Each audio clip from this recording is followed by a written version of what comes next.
Phoenix here, recapping the incredible Copa del Rey final that we watched yesterday.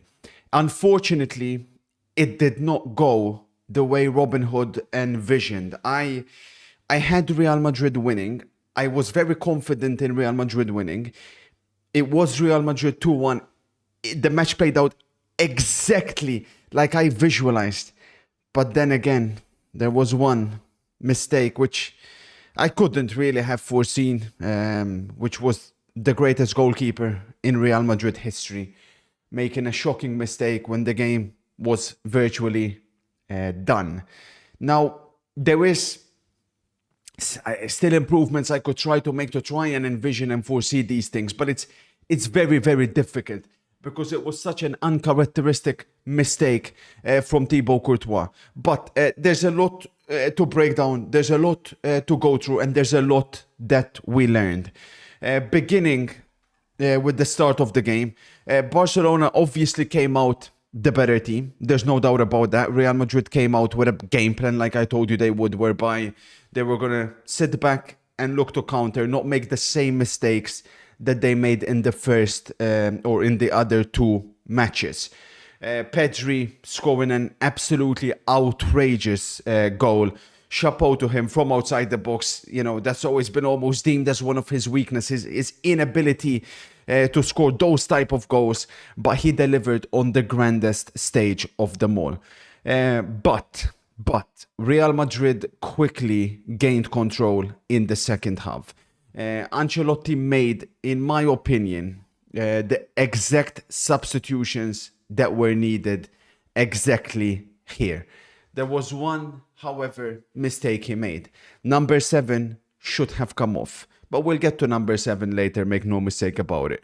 But Modric and especially Arda Güler and especially Mbappe, they had a very positive influence in the game.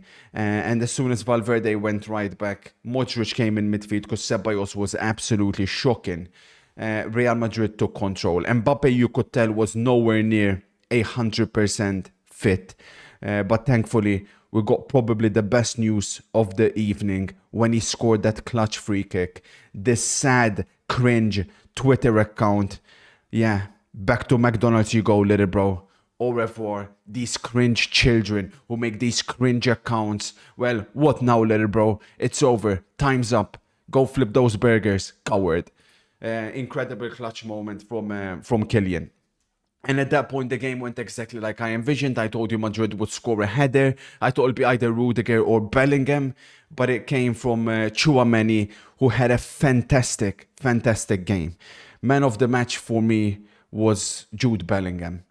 There was a lot of talk, of course, always about Bellingham versus Pedri. Them at their very best yesterday. Bellingham got the better of Pedri. Make no mistake about it. Incredible performance. His ability to go past Pedri as well several times to kickstart Real Madrid moves and also physically imposed himself in the match and also provided, as always, incredible defensive output. I have not much words for Thibaut. I don't think I'll ever forgive him for what happened yesterday. My name was about to be etched in the history books. And then he proceeded to do that. There was absolutely nothing that Ferran Torres was going to do in that position anyways. He was completely quiet prior to that. And that's what I wanted to discuss when it comes to Barcelona yesterday. Of course, Barcelona coming up against Inter on Wednesday in the Champions League. I wasn't impressed whatsoever. I thought the defense had a good game because, of course, Madrid's 2 goals came from set pieces. Conte had a fantastic game. Of course, ended up scoring the clutch winning goal. I thought Cubarsí and Inigo had a really good game as well. Pedri, of course, dominated as always. But as for the rest, sure, listen, Lamine Yamal has now reached this level whereby he, even when he's not necessarily at his very best, he's still delivering a goal contribution or 2. So that's something to keep an eye out. Make no mistake about it. But Barcelona's best player this season, Rafinha, the number 1 in the Ballon d'Or power rankings, is completely on the decline. He looks spent. He looks finito. He was already overperforming way above his level. He now looks like he's completely underperforming. And that dive at the end summed it up. And that's what has to be discussed next, because I've seen a lot of nonsense and a lot of crying from Barcelona fans. You want to know the truth? Not a single one of them was a penalty. Not a single one. Let's go from the start. Cubarsí was the one who initiated the contact with Ceballos. They were both pulling at each other. The problem is, again, you guys slow it down, you watch the end, and you're like, oh, he's holding him back. Not a penalty, never a penalty. The second one, between Ferran Torres and Rudiger. Same exact situation. The problem with you guys is, you come from EAFC. You've never kicked a ball in your lives. You don't understand. Football ultimately is a contact sport. Not every single little piece of contact has to result in a foul or a penalty. There has to be a minimum threshold that has to be reached in order for it to be given. You guys, again, use VAR to slow it down, completely slow-mo, and you're like, oh, there's contact there. There's contact there. There shouldn't be a penalty. Oh, Rudiger just done that. There was no even force, anything applied behind it. It was a dive from Ferran Torres. Correct decision again from the referee. And the last one. He cannot remain number one in the power ranking. Diving like that.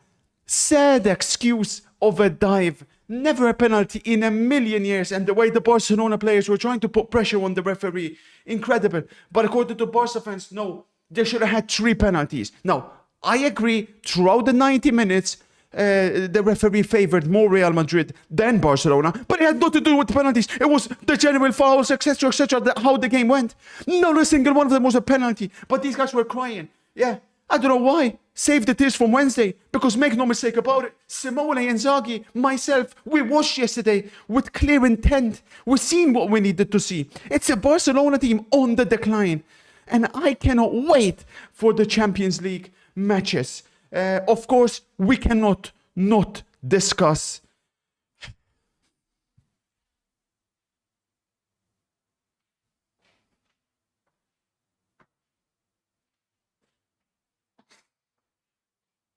I got labeled a hater.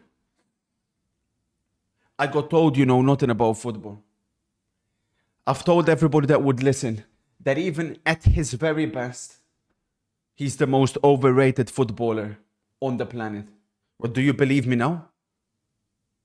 You think Benzema was lying when he said what he said? He said that for a reason, that he's playing against us. Because this is the real Vinicius.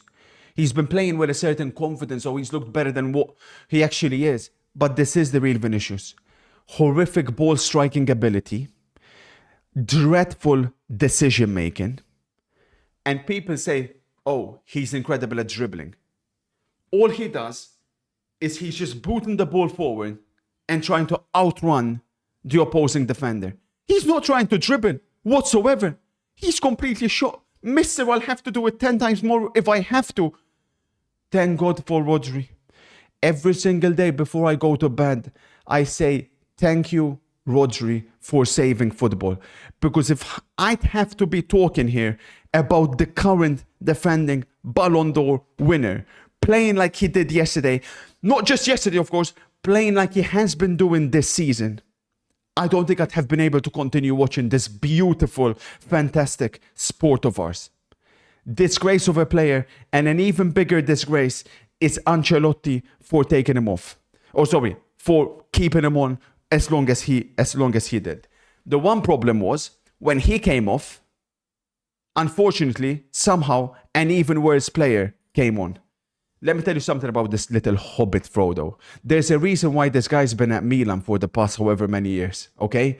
Because he's not good enough for Real Madrid. He's 25 years of age now, and he still behaves like he's a kid. He's the... Modric gives you a square ball. You think Luka Modric gives you a square ball when it's a square ball, and what, you got 10 seconds to wait for the ball to come to you? You gotta move towards the ball. You gotta move towards the ball. Absolutely ridiculous. 25 years of age and doesn't understand the basics of football. Just there staring at the ball.